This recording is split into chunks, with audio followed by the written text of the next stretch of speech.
Assalamualaikum warahmatullahi wabarakatuh.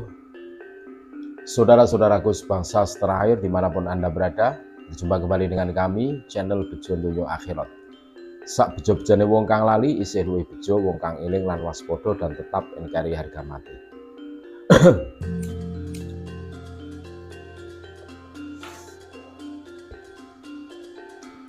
Berikut ini kami sajikan cuplikan video bersama Kiai Haji Imaduddin Usman Al-Bantani dalam acara seminar bedah tesis, di mana di Pondok Pesantren Mambaut Thoyibah. Pengasuhnya adalah beliau Al-Mukarrom Kiai Haji Riyad Mustafa. Beliau pengasuh Pondok Pesantren Mambaut Thoyibah, Sragen. Kecuali sebagai pengasuh Pondok Pesantren Mambaut Thoyibah, Kiai Haji Riyad Mustafa sekaligus Rais Suriah PCNU Sragen. Nah, seminar yang bertajuk bedah tesis Pondok Pesantren Mambaut Thoyibah asuhan Romo Kiai Riyad Mustafa ini sekaligus Rais Suriah PCNU Sragen ini mengundang seluruh komponen NU yang berada di PCNU Sragen. Mulai Muslimat Ranting, MWC kan gitu loh. NU sampai Ranting sampai MWC NU diundang semua. Bahkan bano-bano diundang. Nah, Kiai Imaduddin mengisi seminar tersebut. Wah, ngeri ini. Seringkali kami mengatakan bahwa sekuat apapun kalian menghalangi ilmu, kalian tidak akan mampu. Sekuat apapun kalian menghalangi kebenaran, kalian tidak akan mampu. Karena apa? Karena kebenaran akan mencari jalannya sendiri. Kita simak cuplikan video bersama Kiai Haji Imaduddin Usman Al-Bantani dalam rangka acara seminar bedah tesis di Pondok Pesantren Mambaut Thoyibah asuhan Kiai Haji Riyad Mustafa sekaligus beliau sebagai Rais Suriah PCNU Sragen. Menarik ini, kita simak bareng-bareng. Oleh saya, sebenarnya bapak-bapak kan sudah baca, sudah sering juga di YouTube bahwa klan keluarga Ba'alwi yang ada di Yaman, Hadramaut, yang pada tahun 1800 sampai 1900 pindah ke Indonesia, mengaku dirinya sebagai keturunan daripada Kanjeng Nabi Muhammad Shallallahu Alaihi Wasallam. Dari mulai mereka datang mengaku, ini tidak ada interupsi dari kiai-kiai Indonesia, dihusnudzoni saja bahwa mereka ngaku turunan Nabi. Yo monggo kita husnudzon saja mereka turunan Nabi. Tapi ketika akhir-akhirnya ada hal-hal yang aneh dari keluarga mereka, di mana ada sebuah jauh panggang daripada api dari pengakuan mereka sebagai keturunan Kanjeng Nabi dengan akhlak-akhlak yang ditunjukkan, dengan doktrin-doktrin yang ditampilkan. Ada yang ngaku lagi ceramah sebagai saya ini cucunya Rasulullah, dalam tubuh saya mengalir darahnya Rasulullah. Ada lagi yang menghina-hina ulama. Ada lagi penceramah mereka mengatakan, kiai, kalau kiai ini menikahi Habibah perempuan mereka, maka itu kiai tae. Nah ini naudzubillahi min. Ada lagi yang ngomong, kalau umpamanya ini pengasuh pesantren Ba'alwi ini yang ngomong, kalau kiai sudah pintar, santri sudah pintar, sudah pintar ngaji, jangan sampai merasa dirinya ini sama dengan kabaib. Kalau misalnya kiai merasa dirinya dengan ilmunya derajatnya sama dengan kabaib, maka ini kiai yang tidak akan mendapat syafaat dari Kanjeng Nabi Muhammad sallallahu alaihi wasallam. Nah, dari berbagai macam itu, apalagi tentang ngaku-ngaku sejarah,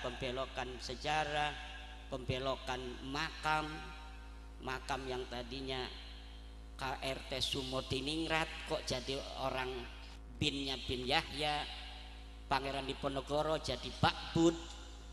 Lah orang Jogja asli kok jadi Bakbud, ini piye? Jadi aneh gitu.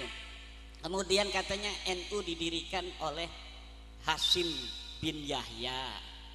Padahal dalam sejarah kita yang saksi hidupnya masih ada videonya, Mbah As'ad Syamsul Arifin.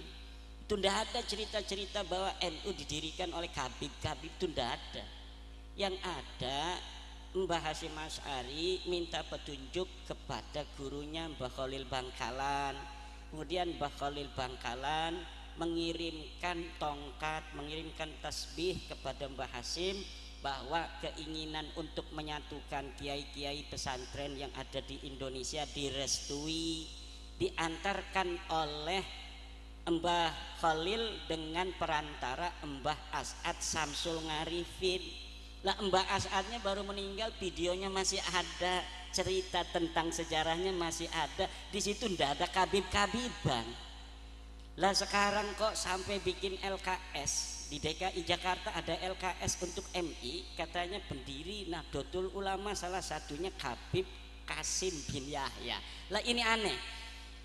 Banyak lagi. Ini tadinya video ini akan kita bisa tahu bagaimana pandangan mereka sih sebenarnya, sikap mereka terhadap Nahdlatul Ulama, sikap-sikap mereka yang tidak diketahui oleh orang-orang tua kita di pondok-pondok pesantren. Karena orang tua kita jarang lihat YouTube, orang tua kita jarang juga kan diundang oleh masyarakat ngadiri acara maulidan, karena orang tua kita sibuk ngajarin santri, jadi jarang mendengarkan kabib-kabib ceramah di luar.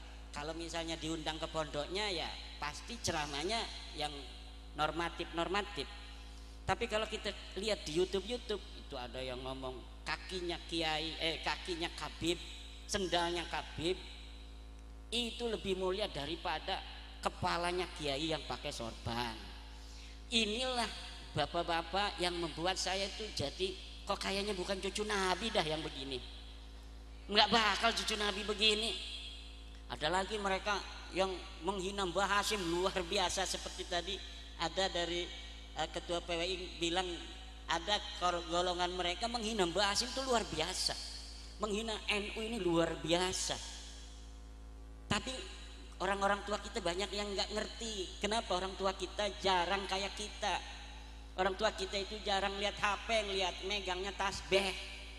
Hebatan orang tua kita jadi aman otaknya. Kalau kita liatin YouTube jadi kita tahu orang-orang jahat. Kalau orang-orang tua kita itu lihatnya Al-Quran, habis ngaji Quran di rumah, kemudian ngajar ngaji di majlis, habis ngajar ngaji di majlis megangnya tasbih Allah Allah Allah Allah, nggak megang-megang HP. Paling megang HP juga nggak ada YouTube-nya, nggak ada WhatsApp-nya yang bisa ngebel aja, betul nggak? Lah inilah jadi masih ada orang-orang tua kita yang belum tahu adanya fenomena-fenomena di tengah-tengah warga NU. Ini warga NU doang yang kena. Kalau saudara-saudara kita di Muhammadiyah itu nggak bakal kena doktrin kabib-kabib itu. Mereka nggak percaya mereka turunan Nabi dari dulu. Yang bahaya itu kita warga NU, karena warga NU percaya dari awal mereka turunan Nabi. Kalau Muhammadiyah Al-Irsyad wa akhwatuha itu ndak bakal kena apa-apa. Paling mereka senyum-senyum lihat video-video Mi'raj 70 kali. Emang dari dulu gua kagak percaya sama lu. Tapi kita sekarang warga NU ini, saya ngomong petang-petong begitu nerocos itu banyak juga yang ngomong naon eta Cina eta. Yang dari Sunda ngomong itu. Ngomong opo? Kata orang Jawa. Bahkan ada yang nganggap sesat segala macam. Ini Pak, saya dapat manuskrip, dapat Kutubung Qayyimah, ada kitabnya di abad 6 bahwa nasab mereka palsu. Ini buktinya. banyak kitab-kitabnya, nggak percaya itu. Kan ada di dalam Al-Quran, lam yakunil ladzina kafaru min ahlil kitabi wal musyrikina munfakkina hatta ta'tiyahumul bayina pun munfakkin, nggak berhenti-berhenti. Rasulun minallahi yatslu suhufan mutahharah, padahal sudah ada utusan yang bacain kitab suhufan mutahharah. Kalau sekarang memanuskrip gitu, tetap aja nggak percaya. Wa ma tafarraqal ladzina utul kitaba illa min ba'di ma ja'athumul bayyinah. Akhirnya yang bisa baca-baca kitab juga itu berbeda-beda pendapat. Dengan adanya tesis saya ini, yang bisa baca kitab pun berbeda-beda pendapat. Kenapa berbeda-beda pendapat? Karena ada kitab yang menerangkan mereka nyambung.